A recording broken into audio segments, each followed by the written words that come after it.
Hello, and welcome to Module 4, Strategies for Mentoring in Hand Therapy. The purpose of this module is to provide a brief overview for mentoring as it specifically relates to hand therapy, and to provide practical resources for the mentor as they apply the mentoring strategies learned in this course to mentoring in the clinical setting. Let's take a moment to reflect on all of the pieces of the puzzle. First, mentors need to be ready and willing to make the commitment to the mentoring process. This process will take extra time, effort, and preparation for the mentor. As we consider the learner, keep in mind possible generational characteristics and differences and their unique learning styles and preferences. Having them take a learning styles inventory will provide you even more insight into how they learn. Make a mentoring contract. Establish a plan and set expectations and goals. Provide learning opportunities and a safe space for the learning process. Facilitate critical thinking and give positive reinforcement. Throughout the process, invest in the relationship. Care about the mentee and care enough to be interested in them, not only as a therapist, but as a friend. Remember, they're your colleague, not your student, so treat them that way.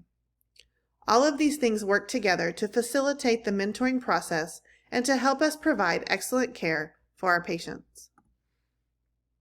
Let's look a little more in depth about facilitating critical thinking and clinical reasoning. It is important to avoid just giving answers.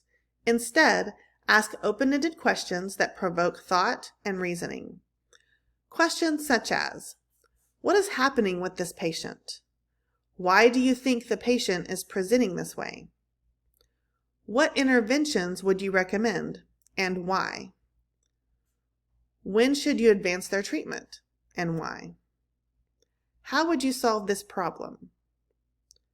What did you learn from this case? Where were the areas that you struggled and why? Give insight, point toward the evidence, provide resources, and guide the mentee in the right direction, but also give them the opportunity to think and talk through each case on their own. Reinforce what was done correctly, but also correct mistakes. This will help them to become more independent therapists who will be an asset to the hand therapy profession. This is not by any means an exhaustive list. However, these are some of the core competencies required for a CHT to possess to not only pass the CHT exam, but also to practice effectively as a CHT and to provide quality care for their patients. At the end of this module, there will be a link to resources and a more thorough list of knowledge and skills that are required from the mentee seeking to enter into the hand therapy specialty. According to a study by Cash et al. In 2003, it takes the first year of practice to develop the skills to be able to choose treatments and put therapeutic interventions into practice within the framework of established clinical techniques. It is in the context of mentorship that a novice therapist is able to obtain the unique and advanced knowledge base required for the CHT credential. Let's go back to our mentoring scenario from Module 1. Stephanie is an OT CHT with 20 plus years of experience and a member of Generation X. Abigail is a recent graduate OT who is interested in becoming a CHT. Abigail is a member of the millennial generation and is a reflective learner. Pause the screencast and list 5 important steps Stephanie needs to take as she begins the mentoring process.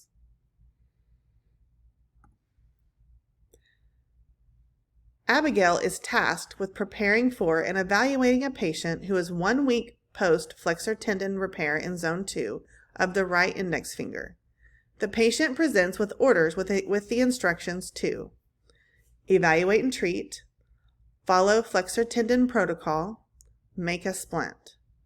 Pause the screencast and list 5 behaviors Stephanie should display as Abigail's mentor through this process, and list 3 strategies she can use to help Abigail reason through this scenario.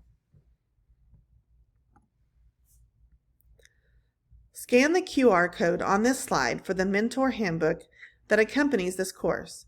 In the handbook, you will find the PowerPoint slides, key articles, a list of hand therapy references, a link to download the HTCC Mentoring Handbook, links to other hand therapy resources. Feel free to contact me with any questions you may have, or if you would like any other resources that may not have been provided here. Thank you for your attention and active participation in this course. Mentoring novice therapists is a rewarding and worthwhile endeavor.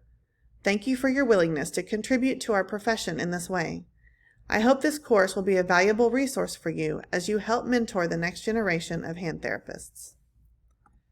Here are my references for this module. Thank you again.